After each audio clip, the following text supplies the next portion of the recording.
Okay, so in this video ay mag-share ako kung paano mo malalaman kung saan galing ang subscribers mo. Yes, there is a way to know it via YouTube Studio or YouTube Analytics at malalaman mo kung anong videos ba yung maraming nag-subscribe. And just a quick disclaimer, kung ikaw ay nag-YouTube for fun and hindi mo goal ang mag-grow sa YouTube at you're just doing it out of passion, out of interest, then this video may not be for you. Ang video na to is ginawa ko para dun sa mga gusto talagang tahakin ang pag-YouTube, kumbaga. And it's very important to know this because kung alam mo to at gusto mo talagang mag-grow, it will help you decide or it will help you identify kung ano bang mga videos ang dapat mong gawin in the future or ano bang mga future videos ang dapat mong gawin para ma-maximize naman yung effort na binibigay mo sa paggawa ng videos para may something in return, kumbaga. So baka magustuhan mo tong video na to.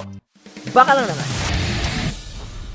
Okay, so I have here YouTube Analytics or YouTube Studio. So what you do is to click on Analytics here and then click on Advanced Mode and then there. So dalawa lang yung titignan mo dito for this topic alone. Is this the timeline drop down, and at the bottom may makikita kang subscribers count. So what this tells me is I have a total of 115 subscribers, new subscribers for the last 28 days. So ang gusto kong malaman, ano ba yung breakdown ng 115, 'di ba? Saan ba galing tong mga 115 subscribers na to?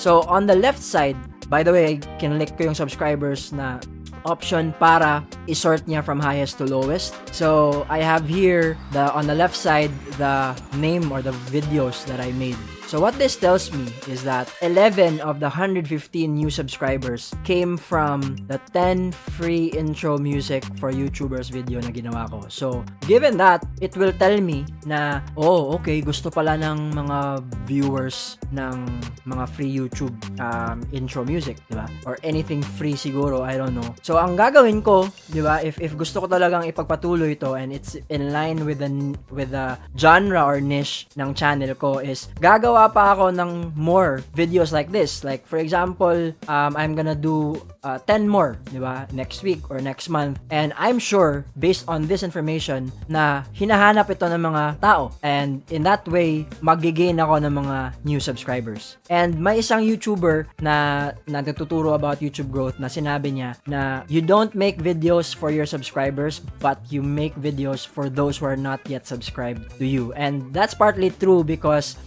for you to grow, di ba, you have to expand your reach and dapat ma-reach mo pa yung mga tao na hindi pa nakasubscribe sa'yo. And how you do that is through your videos. So, this would tell me na may mga tao na naghahanap ng mga free intro YouTube music, and since I made it for them, nag-subscribe sila. Ganun lang kasimple, mga kapatid. And next is the how to edit song covers using Audacity. So, this is where searchable content will come into play. The analytics tells me that 8 of my new 115 subscribers came from this video, which means may 8 na pa-subscribe ako kasi naghahanap sila ng tutorial about Audacity on how to edit song covers. So same thing with the one with the 10 free intro music for YouTubers. These are searchable contents na hinahanap ng mga tao na hindi pa nakasubscribe sa akin, and since nahanap nga nila, then nag-subscribe sila. Knowing this or having this information will really help you strategize your next steps as a YouTube content creator. So there, ganun lang po kadali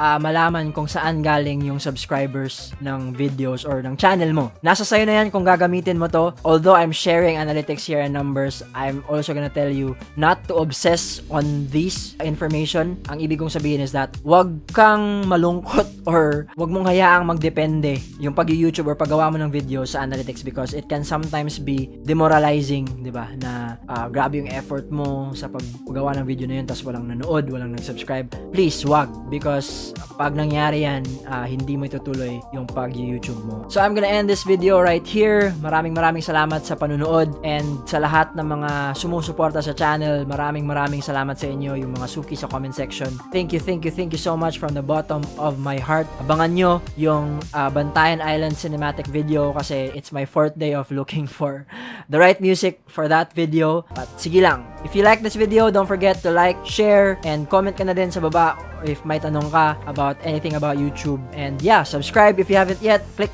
or hit the bell para notified ka sa mga bagong uploads natin. And again, thank you so much for watching, and I'll see you on the next one.